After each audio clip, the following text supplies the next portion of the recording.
If I'd went over there in 2015, we wouldn't have got through all of this. You see what I mean? So that's what tafweed is. Delegation of your affairs to Allah. And rida is being happy in what you get. Okay, now, formula for success overseas, Iran, As-Sabiqun. I talked about assignment. What I didn't mention was autopilot. Autopilot is probably what we've been on for well over a decade. Remember I talked about different levels of tafweed?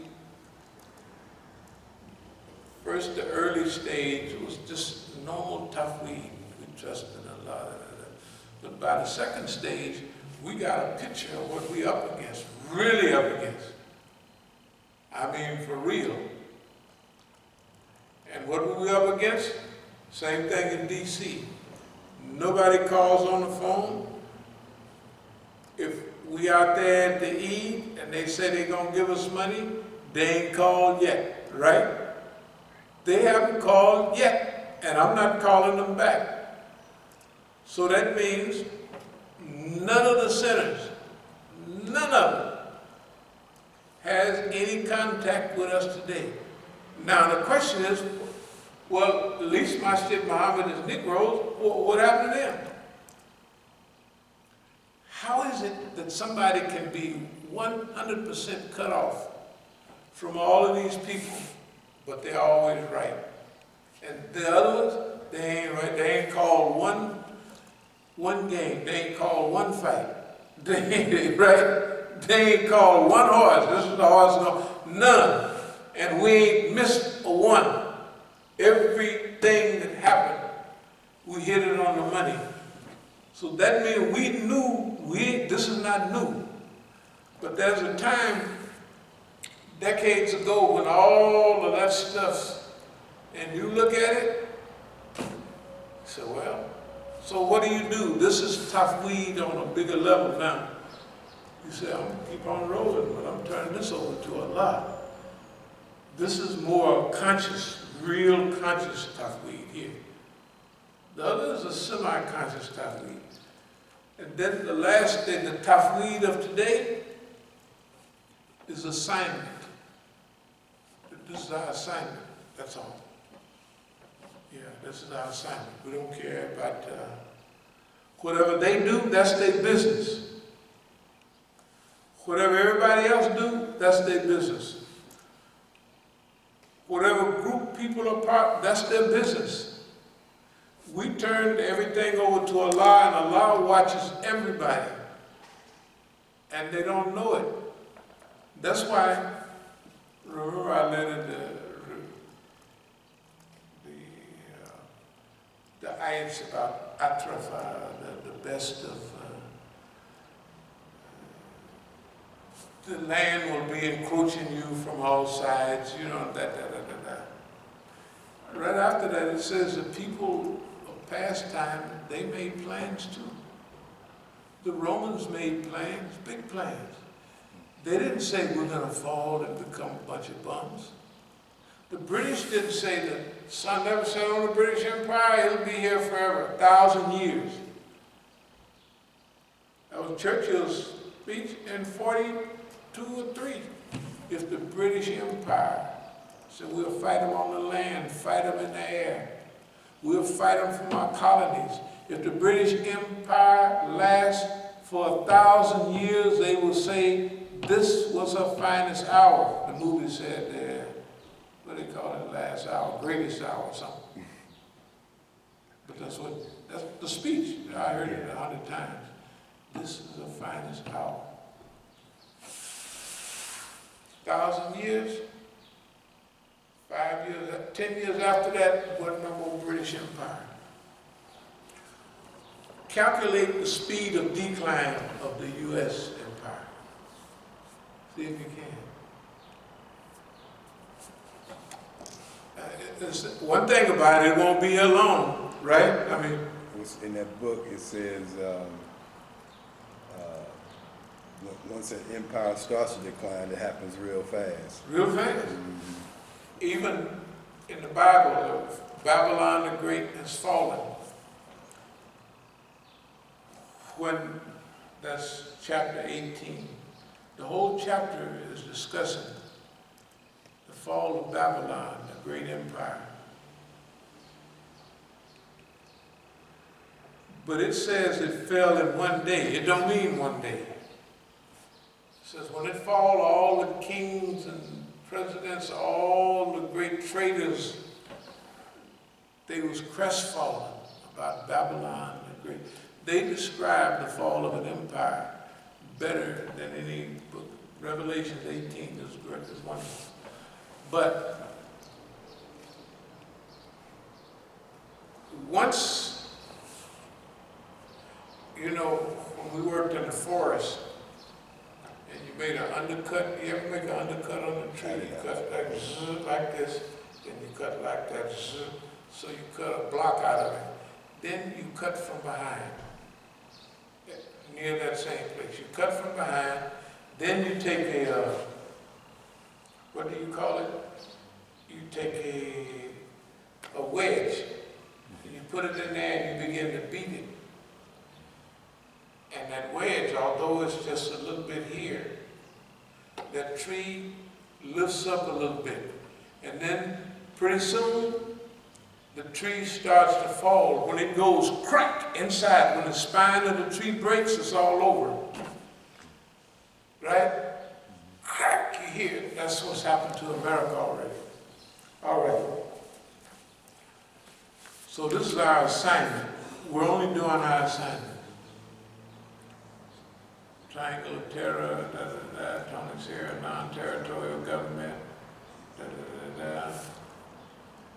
brief history. Okay. The last thing that we said that we was about was several years ago that we were going to be archivists. Do you remember that? Yeah. We're going to be chroniclers. We're going to chronicle this. Historians and documentalists. And that's what the whole thing, this, wherever we are now, it's not accidental. It's not accidental in the sense that Allah don't make accidents. But in human terms, we are close to where we want to be. Is like if we chose where we are now, it would be almost the same. Okay. So that's about it. So we thank everybody for participating, and we would like to know if there's any questions, any comments. Any questions, any comments? Yeah, so I know oftentimes, sometimes it can come off with the way we talk about, say, you know, our government, Right. or the United States government, it can come off that, you know, say, it can come off in a way that we don't like America, you know, that we don't like our country, we just hate it. But I don't know, maybe you can kind of speak to how, you know, we're Americans and we love it, but we, you know. That is the point. There's a difference between the government of America and the American people. Right. The same thing when people would hear Marg America, death to America, from Iranians, they thought it meant all of America. No, it meant the institutions of America that produced the crime, the rape and murder. Death to the America that slaughtered the Indians. Death to the America that enslaved the blacks.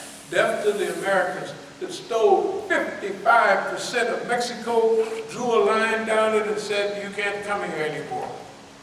Right. That's what they did. They got Colorado, Nevada, California. Those are huge states. They're not that big, little big states here. Texas, New Mexico, good God Almighty. Those are gigantic. Each one of those states are like a little country. They could be, Texas could be a country of its own. They used to call it the Republic of Texas for a few years.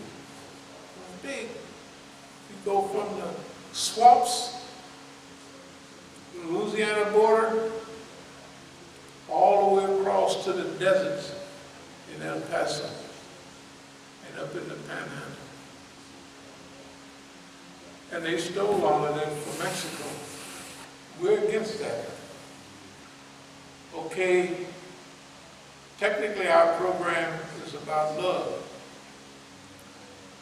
If you remember how we have constantly talked about reaching out to the American people, it's because of a human attachment to humanity. All of humanity. There's a serious evolution in Islam. First, you might be black orientated or what have you. Then when you become Muslim, even if you don't become a Muslim, and you're in part of this international struggle, you remember that oppression is not national, it's international. It's global. So, no, we don't dislike America. One of the reasons we want to get strong is when this American system crumbles, we want to be here to help hold it together. That's one of our main goals, because white folks are nice people, but they're not forgiving. When this country crashes, the white people, they're going to be a part of the takeover. What do you think they're going to do to them other white folks? If they don't have a force to intervene, they'll kill every one of them crackers, because white folks, different people have different characteristics. White folks are not forgiving. Black folks are.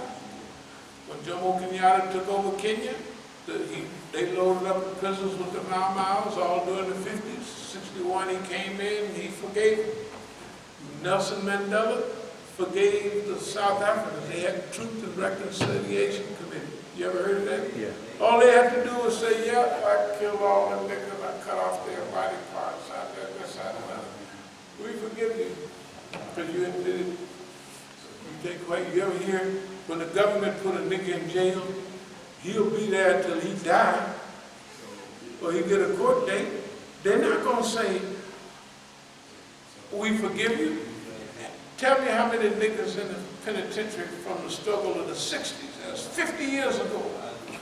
You know what, we have Eid, and at Eid, the president or the big chief comes out, he says, I ain't let 500 people go from prison. They do that, especially in Iran. Even the hanging judge, Kali, let 500 people go back in 79, 80. The hanging judge. He was the hanging judge, I mean. He let 500 people go. How many people in America let go? The brother in Louisiana, they let him go 2 days before he died, after 42 years in jail. The system is mean, unfeeling. It has no look. Hey, man, I told the FBI, man, y'all some mean people, man. I said, the Nazis said they was Nazis. We don't like these people. And I said, y'all don't do that, man. Y'all are just, I said, man, y'all ain't right. Y'all are some mean folks. That's what I told them, right here. They didn't like it. Wasn't nothing they could do about it. They shouldn't have come by here. And they're going to get worse. So we don't hate America. And the fact that, I drive across this country all the time. I always write notes. I've written the same note 100,000 times. When I go across certain landmarks, like there's a place, and if you go across I-10, that's down to bottom. There's a place that's 4,000 some feet up, and it says, this is the Continental Divide, where the water goes this way. Now, I go across I-70, then I go across I-80. Up there, it's at exit 158 or something. It says 6,900 feet. The next exit 2 more X's away. It says 7,000 feet. It says the Continental Divide. Both of them say Continental Divide. But it's like if you go across a river that goes like this. Yeah. So, I know all of those spots. Believe it or not, you can tell the way I talk about America. I know about America. You couldn't know about nobody if you didn't like it. I like America. I like the country, and I like the people. People are just slow. The people, no, you have to be, look, it ain't the American people are slow. All people are basically, they're trusting. How could the Roman government, or the British government, or the French government, we're going to war for God and country. You know, all the soldiers, when they get over there, you know what they start thinking? Well, this is a dirty war. I think they lied to us back home, but it's too late. All the soldiers in Vietnam felt that. The soldiers all over the world feel that, but the soldiers are young and stupid. They want to prove their manhood or what have you. They don't have nothing to do. They go over and join the army. And then they kill one of their friends, so now they're mad at them for killing their friend, not for the reason they're there. Why is it that throughout history, the people use these dumb things? We're going to war for God, for country. We're going to war for the king, the prince, right? They go off to war. They lose their life. The prince ain't going to lose his. The king ain't lost his, like every now and then one of them gets knocked over, but usually the king ain't going nowhere. Right.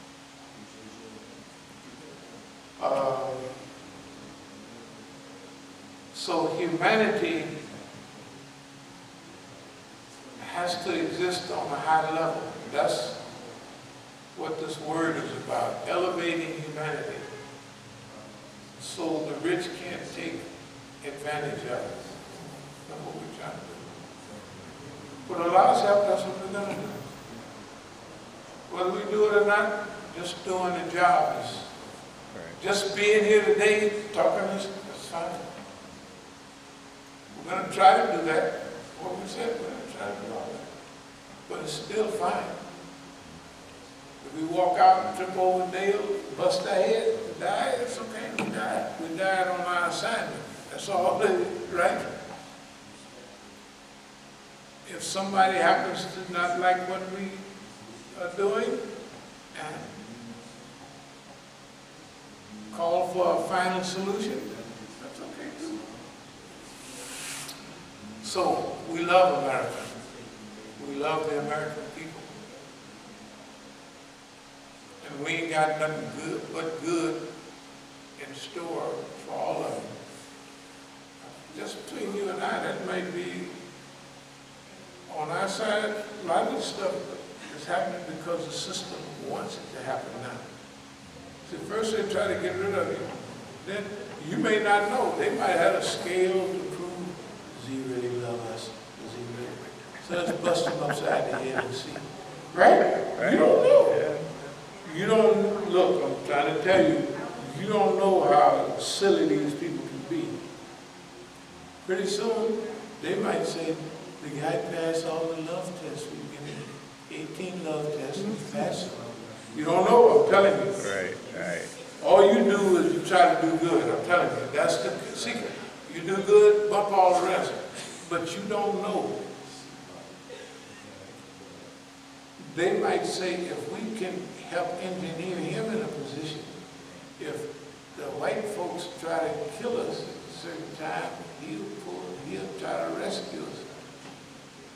You don't know how stupid they are. They look, that's not stupid. Technically, they're right. Because, you know, there are certain things. I would never back up the rape of a woman, the killing of a child, none of this stuff. But there's a lot of people that they thrive off that stuff. They cut the belly of a pregnant woman over like it ain't nothing. So the people are sick. Okay. So I close with this. Imagine after the great struggle that's coming. It's right here, it's around the corner. That's the way I feel. It's close. You can tell it's close, whatever it is. It's close by the decline of the system.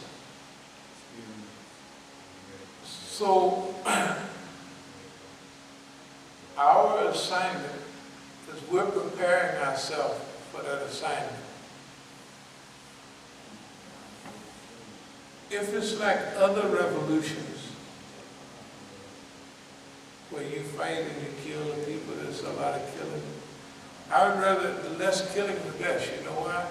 Because if you kill too many people, you gotta go through another stage of revenge. And there's another stage of decline. If you kill a lot of the white folks and leave all the Indians, Mexicans, the wild, 100 years later, we done got fat and lazy. And the white folks, a few white folks is left, they got mean and tough. Then they move on us. Right. Because they got a long memory. Right? Then they get rid of us. And guess what? A cycle. Same cycle for the last 50,000, throughout history. That's been the cycle. Right? We believe, and I'll close, we believe we have enough intellect to study history, and we believe if the heart is warm enough, we can evade most of these deadly problems. It just takes another people who are kind of good, not good, but kind of good, that can collaborate and gain enough power and position that they'll be able to pull this off. Now, if you talk about something hard, that's going to be hard. And you talk about lucky, if we pull that off, we're going to be the luckiest people in the world. We're going to be lucky. Because there's about the same chance of that happening in that sequence that we spoke all in the way. Technically, it's impossible. I'm going to close with this last time. Personally, I have a choice for my assignment. I choose this assignment. First, the hardest assignment you can choose, and the less possibility of happening. Till Allah intervenes. Remember, everything's possible with Allah. It's impossible on my terms. It's impossible with what I got. But so far, we've turned in this tough weed, we've turned it over to Allah. Look where we are now. We ain't did nothing to nobody. Everybody know we're all right here. Everybody knows that. I don't know nobody that don't know it. You're still not here. They don't come by, they don't pat you on the back, say, that's a good job. They don't do that. And we've been without it so long, we don't even need it. I almost don't want it because it's serving no purpose. So anyway, we thank all y'all very much. The life of this world is at hand. And this